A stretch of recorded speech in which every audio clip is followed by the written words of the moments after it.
Hello friend, नमस्कार। स्वागत है आपका इस वीडियो पर आपके लिए बहुत बुरी खबर है।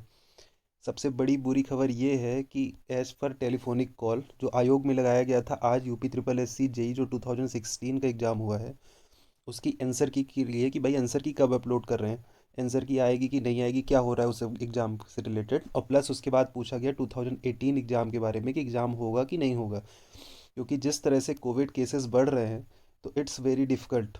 तो वहाँ पे आयोग में क्या बताया गया वो मैं आपको अपडेट देता हूँ। तो फर्स्ट थिंग 2016 वालों के लिए कि आंसर की आपकी, उनका कहना था कि बहुत जल्द अपलोड कर दी जाएगी आपकी साइट पे, तो वो आप देखते रहिएगा।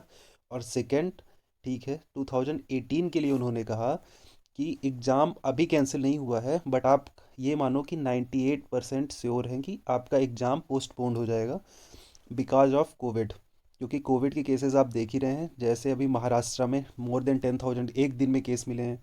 इसके बाद कर्नाटका में, दिल्ली में भी 10,000 से ज़्यादा केस मिल गए। दिल्ली के सीएम ही आपके कोरोना पॉजिटिव हो गए। तो इस केस में आपका अगर इसी तरह से केस बढ़ते रह गए तो आपका एग्ज़ाम नहीं होगा, पोस्टपोन्ड हो जाएगा। ये उनका कहना था। आप 100% मान लो कि 100% आपका एग्ज़ाम पोस्टपोन्ड होगा ही, क्योंकि अभी चुनाव आयोग ने भी कह दिया कि रैली में इतने ज़्यादा लोग नहीं रहेंगे। और जिस तरह से केस बढ़ रहे हैं और जिस तरह से डेली आप देखो, डेली अगर आप ट्रैक करते होगे देखना कहीं 10,000 बढ़ रहे हैं, कहीं अचानक से जो कोरोना विस्फोट हो रहा है, जो पॉजिटिविटी रेट मुंबई में पहुंच गया है मोर देन 30%। तो इसी तरह से अगर बढ़ता रहा तो एग्ज़ाम तो आपका 2018 वाला नहीं होना है, ये आप मान लेना 100%। अभी आपका ये हो जाएगा पोस्टपोन। तो जो लड़के तैयारी कर रहे हैं अभी तैयारी कर सकते हो, बट वो तैयारी करने का इतना मतलब है नहीं, क्योंकि आप भी होशियार हो।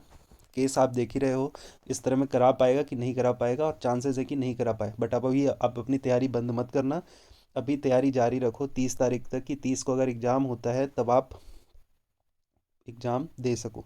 उस कंडीशन तक आपकी तैयारी होनी चाहिए। बट अगर एग्ज़ाम पोस्टपोन्ड होगा तो नोटिस आ ही जाएगा आपके पास। बट आप ये मान लो, अगर कहीं पे लोग जॉब कर रहे हैं तो जॉब मत छोड़ना किसी भी कंडीशन पे। इस एग्ज़ाम के लिए, इसकी तैयारी करने के लिए आप जॉब में करते रहो अच्छे से। और अपना ख्याल रखिए, आप अपने फैमिली वालों का भी ख्याल रखिए। और कहीं पे अगर कुछ आपका जॉब हो रहा है या फिर कुछ व्यवस्था बन रही है या फिर कुछ काम स्टार्ट हो रहा है, तो काम पर भी फोकस करिए। इसको पूरा काम को निगलेक्ट मत करिएगा सिर्फ इसकी प्रिपरेशन के लिए, क्योंकि इस एग्ज़ाम का आपका पेपर होना 100% श्योर नहीं है। ठीक ना? तो आप अपने भविष्य को इसके लिए खतरे में मत डालना, अपने काम पर भी फोकस करके रखना। बाकी 30 तारीख तक अभी आप तैयारी करते ही रहो जिस तरह हो रही थी। अगर कुछ होगा तो कहना था कि नोटिस आपको आ जाएगी उसके पहले ही, तो उस चीज़ का आप ध्यान रख के रखना।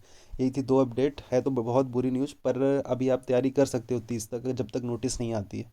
और नोटिस आ जाएगी फिर तो फिर कुछ कहना ही नहीं। बाकी दूसरे काम पर भी पूरा उसको ख़त्म करके इसकी तैयारी पे फोकस मत करना कि ये एग्ज़ाम अब 100% होगा, क्योंकि अगर केस बढ़ते रहे तो इनके हाथ में तो वैसे भी कुछ नहीं है।